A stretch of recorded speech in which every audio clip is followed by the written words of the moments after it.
Hey, Hey, there we go. All right. sorry about that. All good, all good. So Yeah. I was just going on and on and on about news, so I'm glad that you're here to rescue me. Yeah, Um thanks for having me. Good to see you again. yeah, you too. And it's we go way back from your first run against Steve King. Yeah, it's been a while, but I times are parallel. I'll say that. Yeah, no, it's we are hopefully in the same kind of year. You came so close to pulling off the upset of the century that Yeah. year. So, Thank you. and I would say probably you are responsible for him going down because I think Republicans saw that. Hey, we can't have a neo-Nazi. I mean, now they'd be fine. Now, Right. now would be he'd be fine. But back then, at least, I think there should be a book written about how Steve King went down in the time of Trump. yeah, That and just like what was it about Trump that's okay, but Steve King not so much. And so I don't know. It's fascinating, but I'm happy he's not no longer my member of Congress. And yeah, yeah, here we are. yeah. And he is, and you are both pitching and running for office now, I am. and you serve in office in the I, legislature.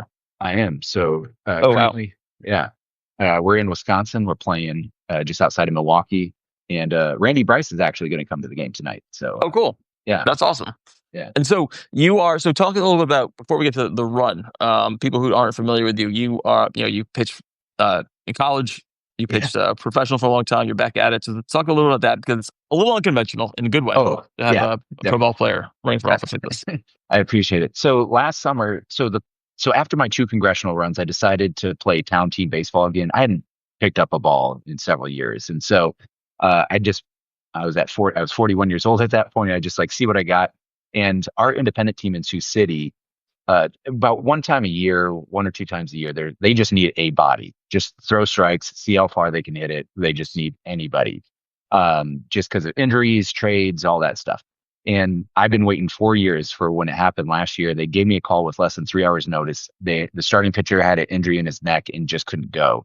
And I went 6 and 2/3, only gave up 2 runs because I've been pitching all summer. I was 9-0 on my town team at that time, and I was ready to go. And stayed with the team the rest of the year and tied for the team lead in wins, went 6-2. And so here I'm back at it. But I just because the state legislature session went so long, I was on the inactive list for a while, and so now just got active and pitched twice this week, and hopefully getting a spot start here shortly.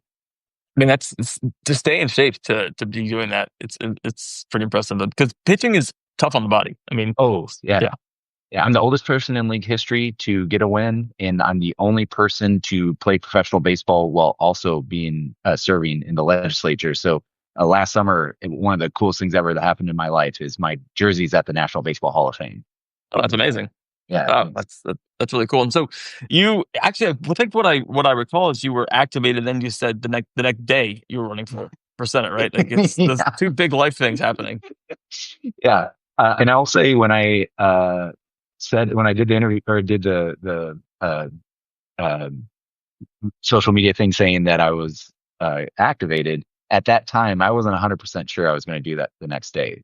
But you just I think so much about modern politics is about matching the moment, and maybe just with everything that happened, I thought we just had to do it on Monday morning, and I'm blessed to have an amazing team around me, and we just said let's go, and here we are, and it's been an amazing week. Yeah. So tell me about it. So you were thinking about running because you've been in the Iowa Senate, House of Representatives for the last two terms doing stuff there, Yeah, and you were just and we'll talk about that because I'm very curious about how that's going. And you're thinking about it. You weren't 100% sure, and then this, what was it about what you said? And obviously you said we're all going to die. Everyone knows yeah. that. Like, what was it about that said I need to get in?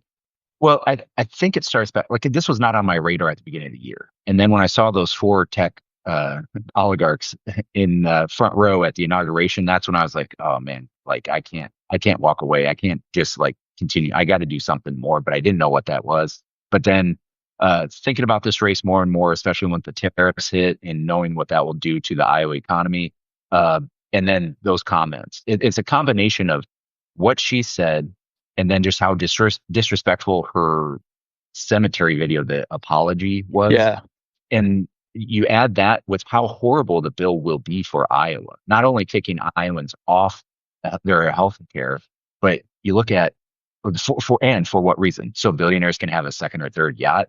The um, the rural hospitals and the rural nursing homes that this is going to impact all across the state. We already have an OBGYN problem. You add up all that, it's going to devastate Iowa. And so all of that kind of combined was like, okay, let's go. And like you see the on the ground energy.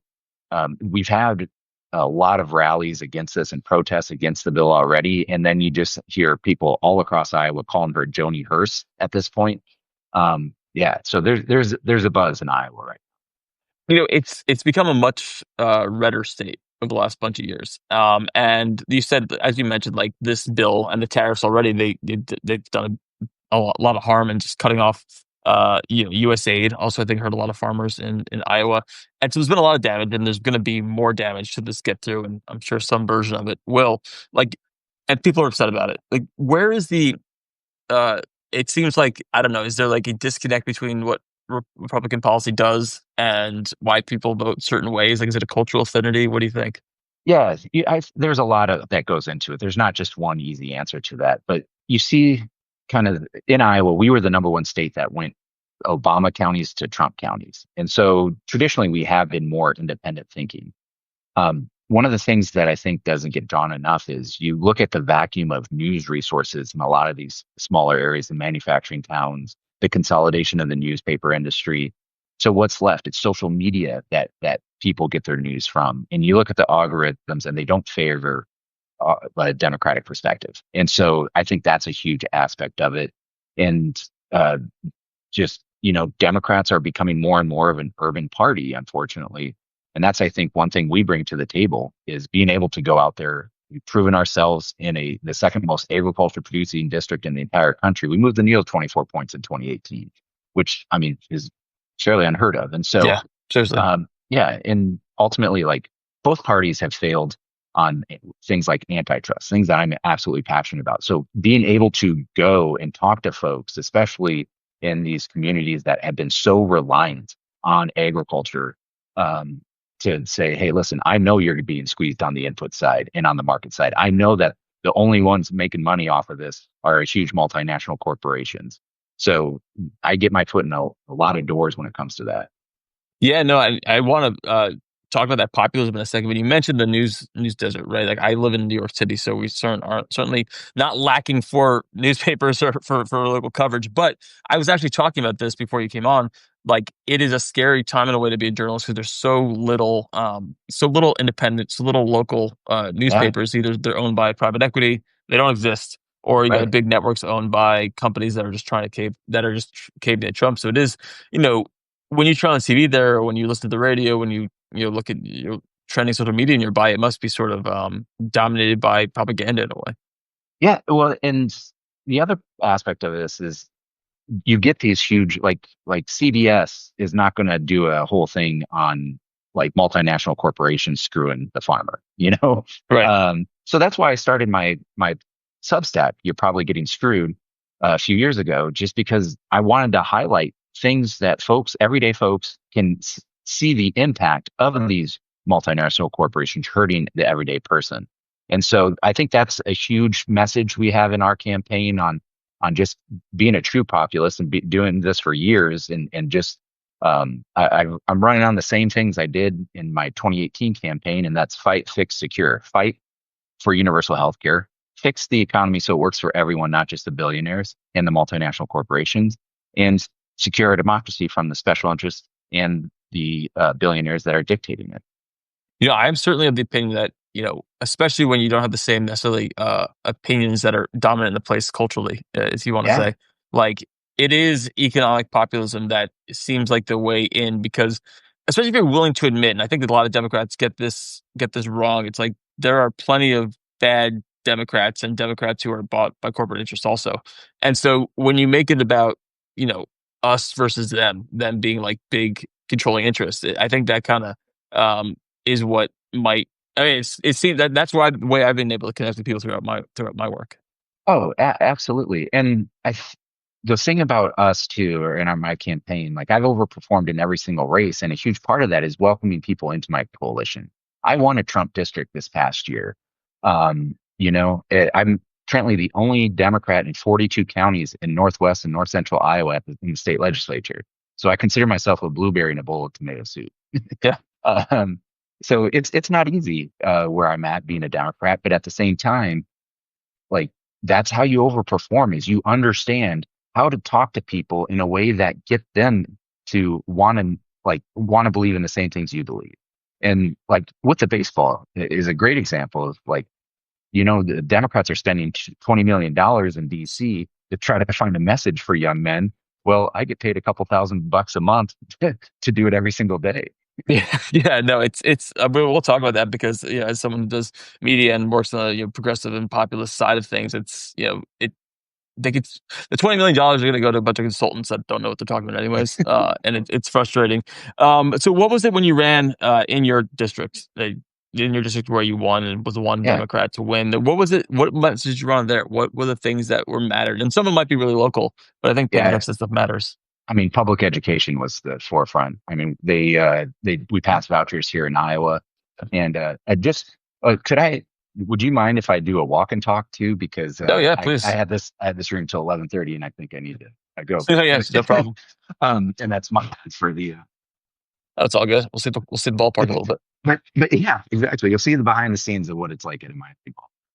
So But so one of the things I really targeted was organizing, and we really go after the B's and the S's, and that's the bartenders, the baristas, the bartenders, baristas, server stylists, in the bars. And when you talk to people who go out and talk to other people, that's the type of grassroots campaign that I really learned that I didn't really have in my congressional campaigns that we will have a lot more doing food. And so that's that's the type of thing that we're grassroots. In 2018, I used Winnebago RV and just went nonstop, and we're going to continue to do the same. And so I'm so excited to be campaigning again because we get to do it my way. And in Iowa, we haven't really had a grassroots campaign like this statewide in a while. and yeah, it's definitely been a long time. And so you mentioned public education and the vouchers thing. I know that's a big.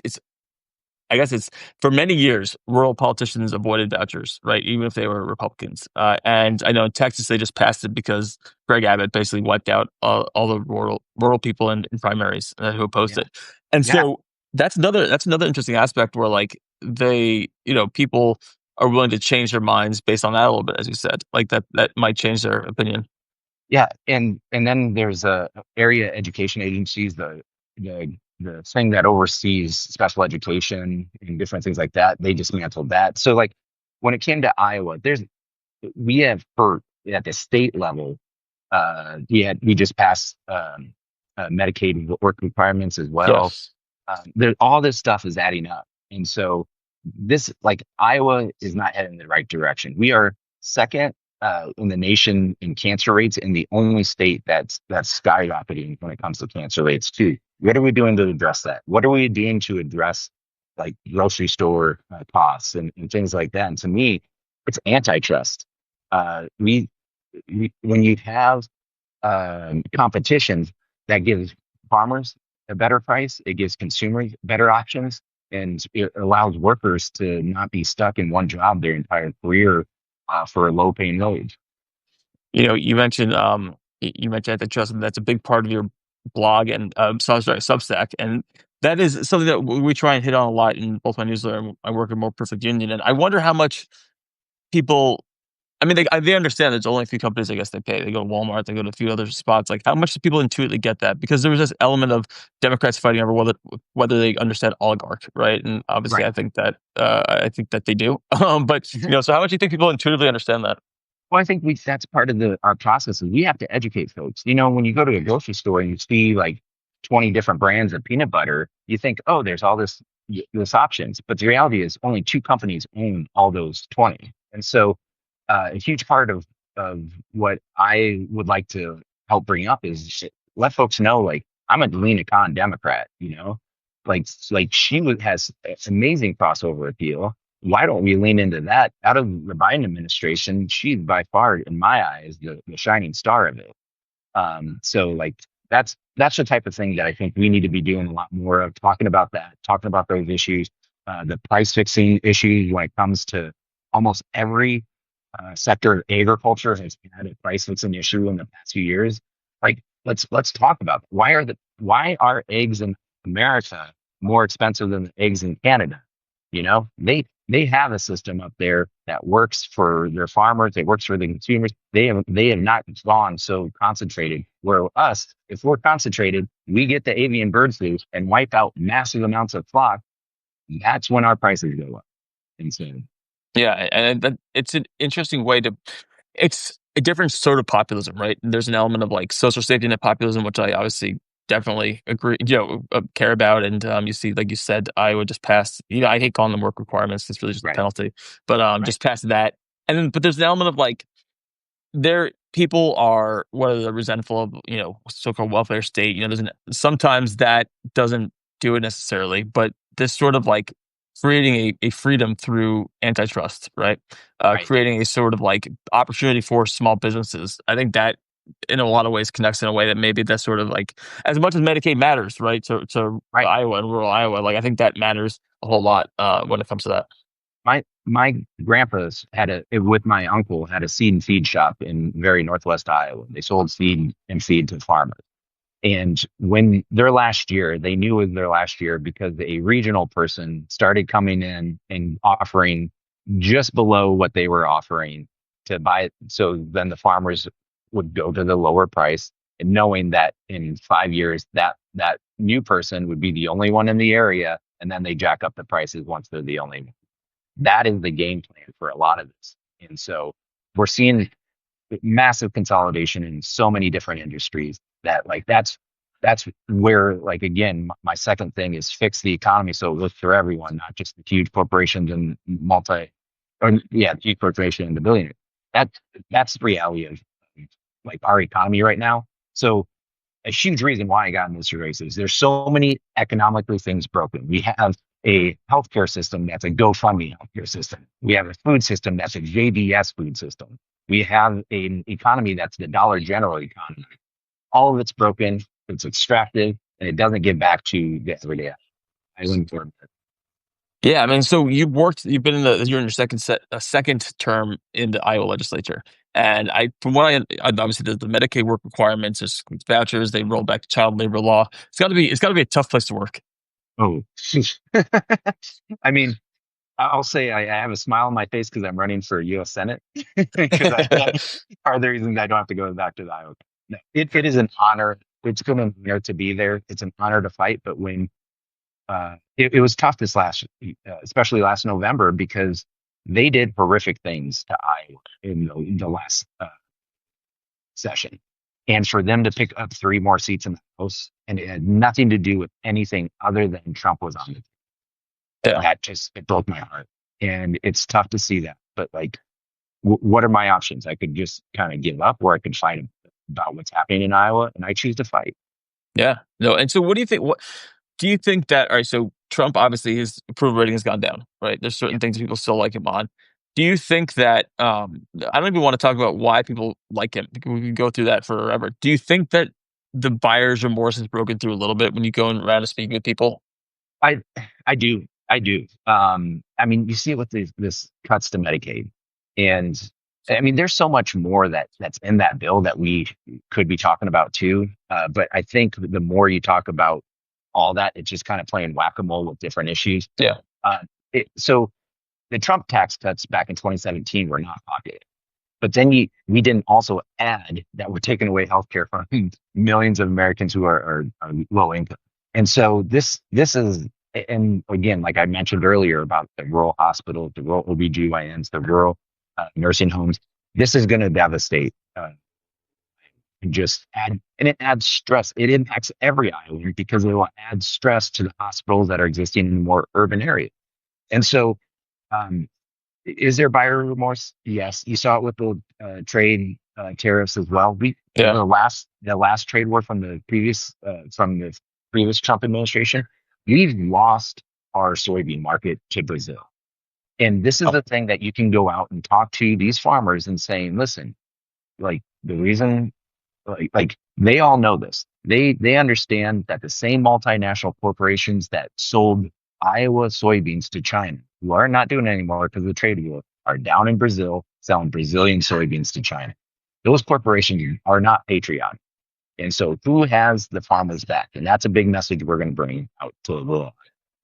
Yeah, I don't think we've seen a Democratic campaign based, around farming and soybean prices. That's not gonna be the only message, but that sort of message and that sort of connection that we're seeing, you don't often see.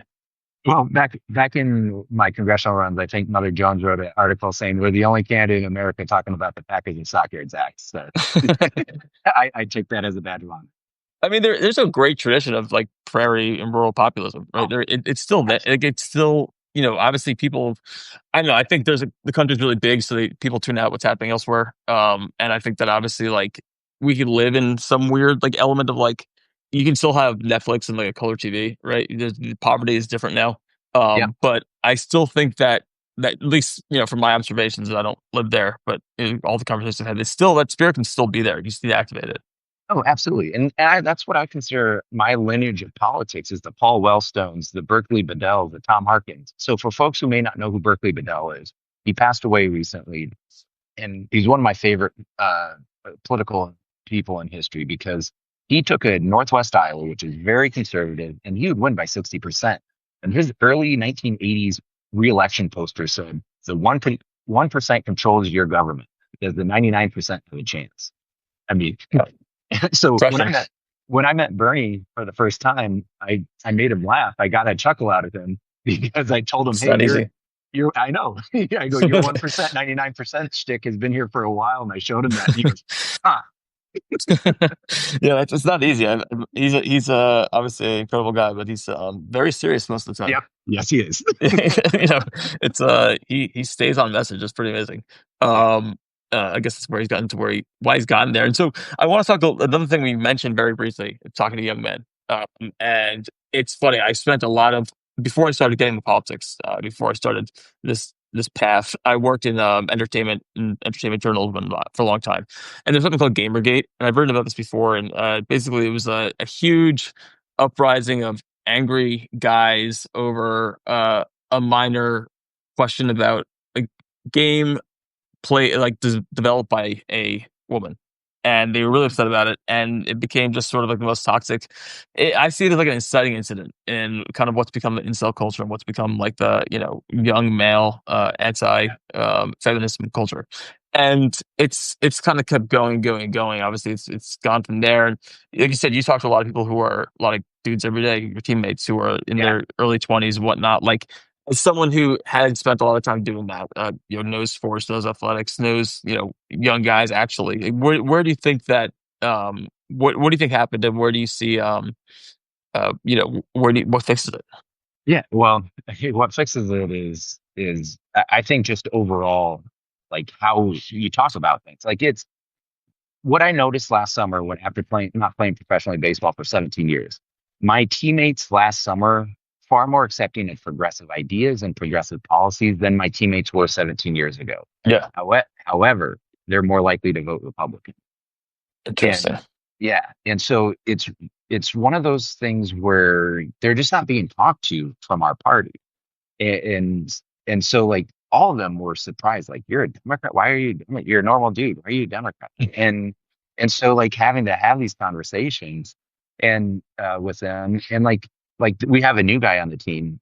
Just he joined us 2 days ago, and yesterday we had that. Like almost every one of my teammates, I've had this conversation. Like, why are you in politics, and why do you believe this? Or like, all Yeah, and so it was fantastic talking to him, and because like when I told him I told him my fight, fix, secure, yeah, and he goes, "Oh, I'm for all that stuff," and he goes, "And right. you're a Democrat?" I'm like, "Yeah, like Democrats are the ones who start fighting for that. Republicans are not," and it's just it. I wish the national brand was better, but here Yeah, we are. yeah. I mean, is it so? There's that element of like resentment, right, amongst a lot of dudes. But it's not like you said. It's not everyone. Like I worked Yeah, actually in minor league baseball in 2003, four, and five. nice. When I was in high school and first year of college, and so I worked in the clubhouse, and so there was the number of like just casual casual homophobia. You see in there just like, and joking. I mean, it was a diverse clubhouse, but racial comments to one another, and like you can't even imagine if there was like a gay player or like a trans person like working for the team, and like you Right. said, that has changed in the sense that people are men are like more accepting of things like that because they know people who are gay, they know people who are trans, Yeah, but there's exactly. still like this I guess this culture, this communal aspect where they kind of go to the right, and I don't know if it's like tribal and it's a way to like own people. I don't know. I mean, you just see the things that break through, like in social media, and it tends to be more right wing, unfortunately. And Yeah, I'm incredibly grateful for like all the work that like More Perfect union's doing and things like that. But it just there's so much more on the other side, and it yeah, seems like that the algorithm favors that instead of like yeah, fighting for good things. um, they want that conflict, they want all that stuff, and it's interesting to see like what breaks through and what doesn't. And like yeah. the Joni Ernst comments broke through. Like these guys came to me, Oh, really? and they're like, "This is the senator here." And then like I told them on Sunday, the Sunday night after our games, told them like, "Hey, there's a good chance I go, I don't know for sure, but there's a good chance I'm watching my U.S. Senate campaign tomorrow morning, or tomorrow." And they, I think a lot of them understood because of the comments and everything like that Got it. linked to that. And so it's interesting to see what breaks through to them and what doesn't. If so, like we said, Democrats and their consultants and people that give a lot of money to the maybe not the party, but the Yeah, the organs of the party. They want to spend $20 million to try and connect with young men. right. And I've talked a lot about what I would do, not with 20 million because it predates that, but if someone gave you that and said, "Hey, go build a pipeline, go build a way to connect with the young men for," when I say the party, I would say more like for progressivism than just pure democratic voting Yeah. because I think the principles matter more than the party to some degree. But what would you do? What would your plan be? Two things. I would run ads on DraftKings and things like that, and I'd run ads or put a little sticker at the bottom of Zins and just have like a QR code to something that would go to like More Perfect Union or things like that. Yeah, I mean that's I feel like that's interesting. You mentioned two things that aren't political, right? Those are not like Yeah. political websites. They are not places where people who care about politics. I mean, people care about politics also bet on sports, and Yeah. I guess like chew tobacco. But It's but not tobacco. It's not tobacco. okay, sorry. That's what they tell um, me. I don't know. I've never tried it. well, that's good. Ball players love having something in their mouth, so I'm sure they are just into it. But there's you mentioned DraftKings, right? Sports. Talking Yeah. about Zen is like people who are just like working, like day to day, kind of putting a pack in their mouth. It's not a like white collar necessarily No. habit. And so you mentioned that, and it's about in a way cultural affinity more than it is about like politics to some degree. Right. And that's exactly right. And like, I think that's the problem is we have too many people in DC that thinks politics are the solution to a lot of this. Politics are not at the forefront of any of these guys' mind. Unlike myself, where I live this 24/7. And Right. so that's why, I mean, every day I bounce ideas off of them. They don't know that I'm always doing that, but I'm like, okay, like, how can not only am I interested in what they care about, I'm as interested in how do I get them to be passionate about or like give a crap about something that I'm passionate about. Like when it comes to like the universal healthcare. Like the guy, our new guy yesterday, I talked about universal health. He's like, yeah. He goes, my healthcare. He was like, I'm barely hanging on. I'm like, exactly. I'm like, you might have to quit baseball because it gets too expensive, don't you? And he's like, yeah, you're exactly right. Yeah. And like, and like I get, we're chasing dreams here, and like it's a specialty and an honor to do this. This isn't like an everyday work life type of thing as much as like just going to a 9 to 5. But it's the same concept that like there's too many people who are trapped in their own jobs and because they don't want to take that leap to get off their health care for some unknown. And like that's limiting us as a country, limiting our innovation and just the freedom to do whatever you want. Like that's something. And not only that, but it's also we're the wealthiest country in the world. We can afford this. Like like what do we do? Except, yeah, I guess tax breaks for billionaires is what Republicans are suggesting. You know, More tax I breaks. there's a grievance politics get a bad rap because a lot of it is referred to like, white male or, conservative, right wing people, their grievances. But I think politics can work when the grievance is against big, powerful interests, right? That is the thing that aligns people. And, I think that if I were to do, they were to give me all the money for the media, I would put together like a network of podcasts and videos that were just like not about politics at all. And Yep. occasionally have someone mention politics to kind of work it in, and maybe after the first year or so, like start working it in there because I think there's like you think about the MMA, right? Trump with that MMA fight last night. Like there's I keep saying cultural affinity, but it just doesn't exist from the Democratic side, from the liberal side, and like it's not that the liberals don't like cultural things, right? I think Right. I think they do, obviously, but it's just not there from politicians to become more and more just sort of uh, hard to identify with, and their ideas become more and more hard to Well, identify with. and I'll be honest, we have a lot of Democrats who want to act like dudes who are just not. And don't Yeah, don't don't try to be something who you're not. Be authentic. Like I know, like I don't I don't know opera. I don't know plays. like yeah, I'll be honest. But that some people do, and that's great. That like this is just my like my dad was a college baseball player. Baseball has been in my like I was born with a ball in my. yeah, So this is who I. This is not being fake. This is not like like minor league baseball is hard. yeah. It is hard, and it's hard when you're 45 years old, and it's hard when you're running for U.S. Senate and trying to do this. Like I mean, the bus rides alone. so, the other night we played. We left Sioux Falls at 10:40 p.m. and we got here at 6 in the morning. Jesus, And we had to play that night. So like this is not a glamorous lifestyle, but no, I. but at the same time, this is like this makes me smile more than anything. And if I can use this to Right, amplify what Democrats are for, our campaigns for, and all that, like so be it. Like that's what like people have talked like there's some people who don't want me to play baseball and just focus on the Senate race. I get that. But like this has given me an avenue to go out and talk to people all over the political spectrum to give them an idea of what a Democrat is and what Democrats can be. and I'll say that I would have had you on whether you're playing baseball or not. Like, I didn't realize you were, but I think there's a lot of places, a lot of media where like it's the curiosity, right, of it, and this Yeah. sort of thing that like, hey, we'll get the baseball player who's running for Senate, right? It's not. It's a little bit different when it comes to media. Maybe you'll be in like the Athletic or websites that you wouldn't be otherwise. Bleacher Report that will talk about or mention your campaign. If you were just as nice a guy as you are, Yeah. as good a legislator and political thinker, probably would not get the same coverage. Exactly. I don't. We're in Wisconsin, and I had a woman come up to me yesterday and just said, "Hey, I think it's really cool what you're doing." And I was, "Oh, thanks." So, So let's talk one more. So minor league baseball is tough, right? I know that you're oh not yeah, you're not doing it because you're like gonna make the major leagues. You could. They had that. some of Yeah. my teammates might like Right. we Sure. got our closer. I mean, he's 96, 98. He's I don't know why he's here.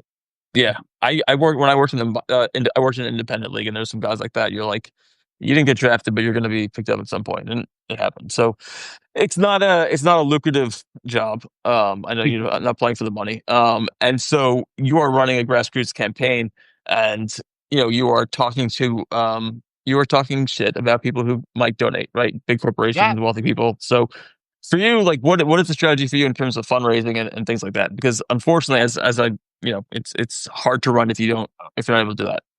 it's grassroots. I mean, it's the same as what I ran in 2018. We had so many small dollar donations. It melts your heart to like it's people like my mom. Like my mom doesn't give more than like $25 to a campaign, and uh, it's it's stuff like that. Like it's just everyday folks across the country. And so if anybody wants to help, it's ScholtenForIowa.com. So a huge part of our campaign. So now until the end of baseball season, I focus on fundraising, and doing all that during the day. Get to play at night. Um, the what I'm really excited for is buying Sioux City Sioux 2.0, which is our campaign RV. Winnebago is made in Iowa. We're made in the district I ran for congressman. So the last time in Sioux City Sioux was our used Winnebago RV. We went nonstop. That's what we're going to do again. And so, in order to do that, we need to raise a few funds to get the RV, and then we have to keep it So, No, I mean, I remember you doing that, and that was, I mean, that also brought it. You have a knack for getting attention, stuff like that. you, but that's what all these races should be. Like, we are not a cookie cutter, like DC consultant heavy campaign. And it works for some people. It doesn't work in Iowa for Democrats. You have to get out there and show you prove your trustworthy, show what you're going to do, and you're going to earn votes that way. And I mean, that's literally how we've overperformed the top of the ticket in every single race I've been to. One thing I wanted, we're gonna end soon, but one thing I wanted to ask is about, we're seeing so much happening in New York and LA with ICE, and I know, imagine it's hurting, farm workers and a lot of employers in Iowa. And so, I was looking at polls today, and there's still like more positive than negative. It's kind of 50-50 when it comes to, Trump's immigration policies. But do you think that's an issue that, for you as someone who's running a more conservative state, where I'm sure immigration was overly indexed in terms of what people cared about, even though they are not near the border? Um, is that an issue that for you that you're like, you still want to go in on or stay away from? Because certain things that, Oh, I mean, it's such a vital part of our economy. We have a workforce shortage all throughout.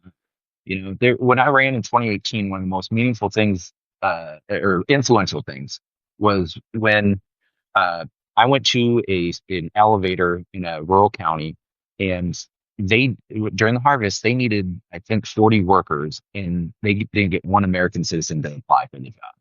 What are they going to do? And if they don't have those workers, what are farmers going to do? And so we need migrant workforce. There's no doubt about that in Iowa. But one of the things that we should be talking about too is Trump's not going after the meatpacking plants that house undocumented workers. kids. Yeah, yeah, exactly. Kids. How disgusting! Last year or 2 years ago, there was 8 different multinational corporations, meatpacking plants that got fined, like just a few $1,000s. I think all of them combined added up to maybe a It's million dollars. nothing. What They they can't had, do anything. right? Yeah. Exactly. It is disgusting. And in Iowa, they tried to lower the working age to allow younger kids to work there. It's kids working in dangerous situations at 16, working overnight. It is insane what's happening there. So why isn't that like being discussed? Why aren't we fining these huge corporations? Like we absolutely have to secure the border. We have to find a way to make things practical. Like we don't have enough judges when it comes to immigration reform and all that. People have back authorities and all that stuff. So like there's a lot that needs to be done. But like if what are they targeting here? And are they just targeting like JBS was the biggest uh, donor to the Trump inauguration. So are they going after JBS? Yeah, I mean, that's a thing. It's like there's heart wrenching human stories, and there's like economic stories as well. And then, you can't speak for everyone in Iowa, but like, have the images of what's happening change people's mind to some degree? Because I think like when you see it, it's so much different than like you see who the people are that are being rounded up and Right. taken from their families. Like, has that, do you think, changed minds, or is it kind of what people wanted?